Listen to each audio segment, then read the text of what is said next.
Hey there everybody, my name's Ryan from Askreddit Tells, and today we're going to be looking at some top stories from r/ProRevenge. Before we do though, I'd really appreciate it if you could hit that subscribe button and that notification bell to stay up to date on all the latest videos.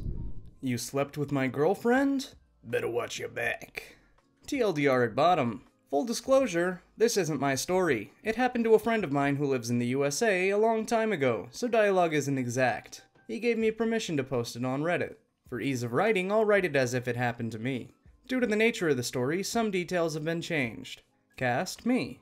Friend, Karen, me's girlfriend. Had a drug addiction, but was clean for 2 years. Important for later. Jill, business owner.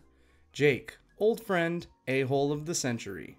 I live with my girlfriend Karen, ooh, bad year to be named Karen, and my old grade school friend Jake, who was working as a quote-unquote sales rep. We live on the outskirts of a well-known city in the States. I was in my late 20s. I found myself looking for work as a bar. I was working at Closed Down.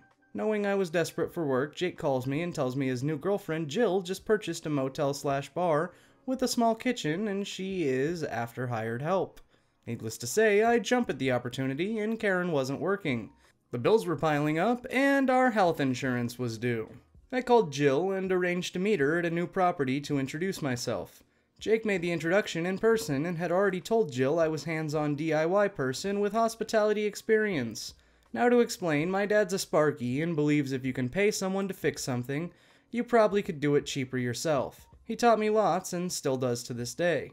After a 30-minute chat, Jill tested me with a few odd jobs like rewiring an outlet, fixing a clogged sink, and quizzed me on liquor laws. Needless to say, I was hired that day. Originally, work was all about getting the property ready for business. Jill thought it would have been minor works, paint, replacement of fixings, and furniture. We soon found out the electrical wires were shot. The whole place needed rewiring, and this was a cause of stress for Jill, as it would have blown her budget.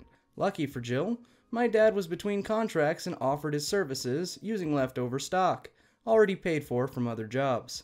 Jill would need to cover the cost of any new product required. As for labor, his payment, he said he enjoys a steak and beer on Friday nights. After a 3-week of helping Dad, the wiring was done, was up to code, and at a fraction of the cost. Jill and I spent 1 to 2 months painting all 15 motel rooms, bistro, and bar, cleaning the kitchen, cool rooms, etc. Jake would offer to help, but always left after 20 minutes, saying he has to, quote-unquote, make a sale. Jill often worked well into the night. After all, it was her dream. I'd take some furniture home and restore it after hours and return it once it was restored. Business opened up after 6 months and, thanks to Dad, opened under budget. Jill managed the business and ran the kitchen. I worked where I was needed, in the kitchen, on the bar, tending to maintenance. I was on salary, second in charge, and could work in any position. Things went smoothly for a year. Business was turning a profit. Dad was getting his weekly beer and steak. Karen seemed happy, and Jake was still working as a sales rep for a pharmaceutical company. One day, I felt a crook at work, so I clocked off and walked home early. Pulling into my driveway, with the exception of a turning gut, things felt normal. Jake's car was there, but he lived there, so I didn't think anything was wrong. As usual, I parked behind Jake, important for later. When I opened the door, I found Karen doing the reverse cowgirl with Jake on the couch. After seeing me, Jake grabbed his pants and ran through the back door. Karen and I argued into the night. She tried blaming me, saying I'm never home. I'm spending too much time with Jill. We were keeping things professional. I was her employee. I went to bed and told her she can sleep in Jake's bed as she clearly finds it more comfortable. I called Jill and informed her of this as Jake was her boyfriend. She was upset as he cheated on her, but admitted she suspected he was seeing someone else. Jill offered me a room at the motel until I figured out my next move. The next day, I loaded my personal effects into the truck. Jake's car was still there as I had blocked it in.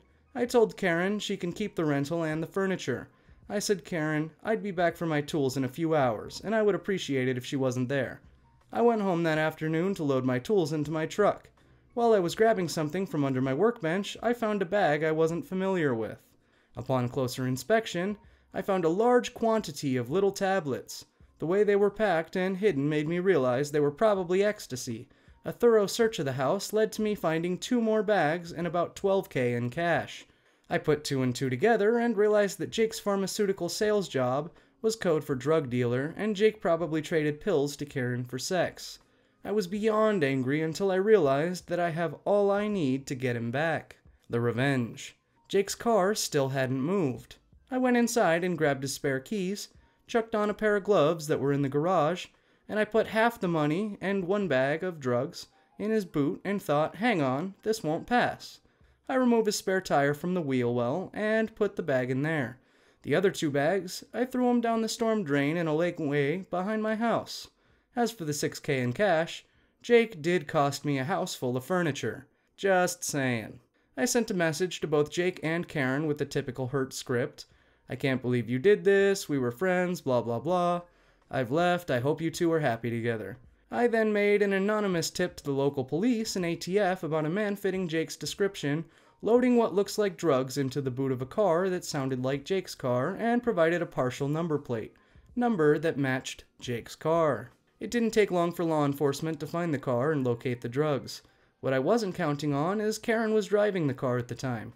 She was later released when they found out she was driving the wrong car at the wrong time, and a warrant went out for Jake's arrest. The icing on the cake, I found out later that not only was the police after Jake, his supplier was as well as he lost a lot of product. Fast forward 3 months, I purchased a house. I was still working with Jill. Karen was pregnant with Jake's baby and he was on the run. I suspected she was keeping contact with Jake because she suddenly left the district when he was 8 months pregnant. 12 months after the incident, after a drunken night, Jill and I mixed business with pleasure and started dating. That was 10 years ago. We're married, have 2 children, and just opened our 3rd business.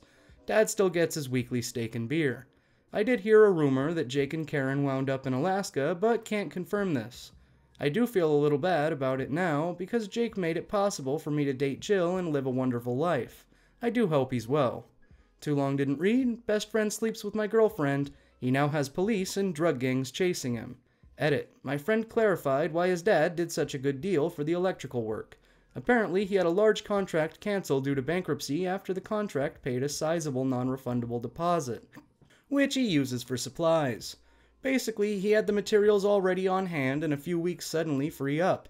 A++ gentleman. This particular tale is called The Purple Porch Pirate. What's better than calling the cops on your sweet little old neighbor's heroin addict grandson for stealing your Amazon package? In July, my elderly neighbor had her grandson and pregnant girlfriend move in to, quote-unquote, help them out. She's a sweet widowed lady in her 70s, babbles a lot, but sweet. I have a soft spot for her. Years ago, she cornered me as I was leaving to take my dog on a walk. My dog was unhappily pacing, waiting for me to walk while we listened to her stories. He peed on her during the story. She's so senile that she didn't notice. Just a few days later, I'm moving my backyard and the grandson walks past my house carrying an Amazon envelope. Weird. An hour later, sweet little old lady comes over with the envelope her grandson had. This was in my landscaping. Totally forgot I ordered my kids the movie Leap. What a shit haul for this kid. See, I'm a criminal defense attorney. Probably the only one this lady knows. If I call the cops, my neighbor will try to hire me. It'll get weird. She's so sweet. I'll be a witness. He's on probation, so he'll sit in jail for a while. This'll totally make me look like a snitch to my own clients in the same jail who are thieves, addicts, and burglars. It's bad personally and professionally, and it's not the biggest deal. So I filled up an Amazon box with purple rain powder.